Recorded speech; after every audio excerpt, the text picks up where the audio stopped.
It was a powerful speech on Capitol Hill today, absolutely the case, with a grim warning. Israeli Prime Minister Benjamin Netanyahu telling members of Congress that a nuclear deal with Iran, any deal, would threaten Israel's existence as Iran promotes terrorism on 5 continents.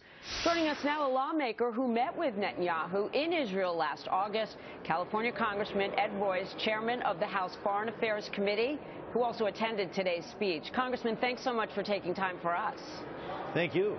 It was a powerful speech. No one will take that away. But we were just hearing about how Nancy Pelosi was seemingly distraught over it.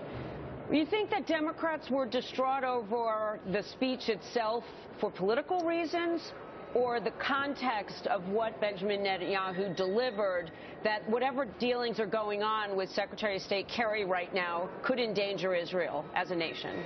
Well, the most distressing part of it, of course, is the fact that we did exactly the same type of negotiating tactic with North Korea 20 years ago with the North Korean Framework Agreement. And we did not get the verification that we asked for in that agreement. And as a consequence of North Korea's actions, they now have an ICBM program and nuclear weapons.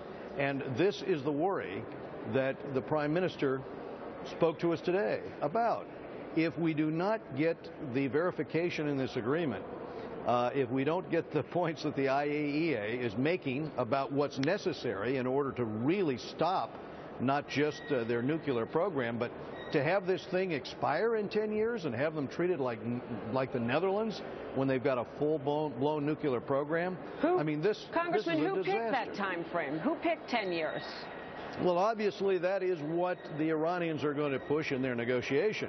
But what's unbelievable is that in the last session of Congress, I and my ranking member of my committee, Elliot Engel, had legislation to give the Ayatollah a choice. It was a sanctions bill that Stuart Levy had developed over at Treasury in concept. That bill would have given the Ayatollah a choice between economic collapse for his system or compromise on his nuclear program. It passed out of this House 400 to 20 votes with the administration opposing it, and Harry Reid never allowed that bill to come to the Senate floor. Now, if we had that kind of leverage in the negotiation, you might have gotten something for verification. Congressman, I'm so curious about this, because if Iran doesn't pay attention to sanctions, they have been hurt by some of the sets of sanctions that have been passed, and you've worked a lot in the sanction area, then can we have any confidence that if a deal is raised and comes together, that they would abide by that? Because one of the things the Prime Minister brought up is that inspectors have gone over and looked for facilities, and often they haven't been able to find all of them. Would we get any assurance, you think, in any deal that we'd really know what's going on over there? Apparently not in the way this is written.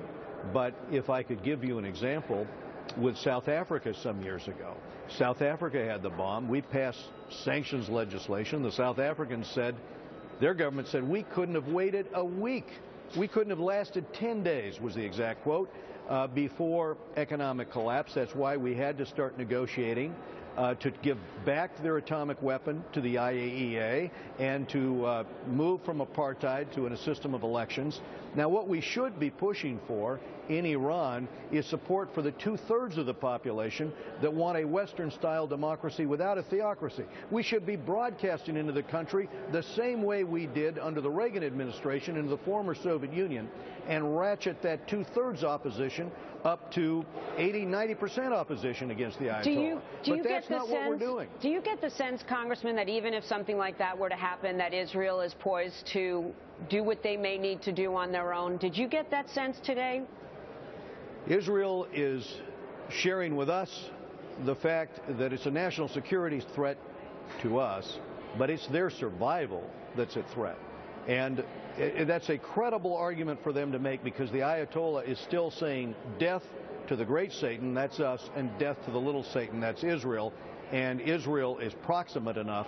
They've just moved, over the last few years, 100,000 rockets and missiles into the hands of Hezbollah up on the border with Israel. I was in Haifa when Haifa was being besieged in 2006. 600 victims in the trauma hospital down there. Yeah. Those were rockets coming in that the Iranians had supplied.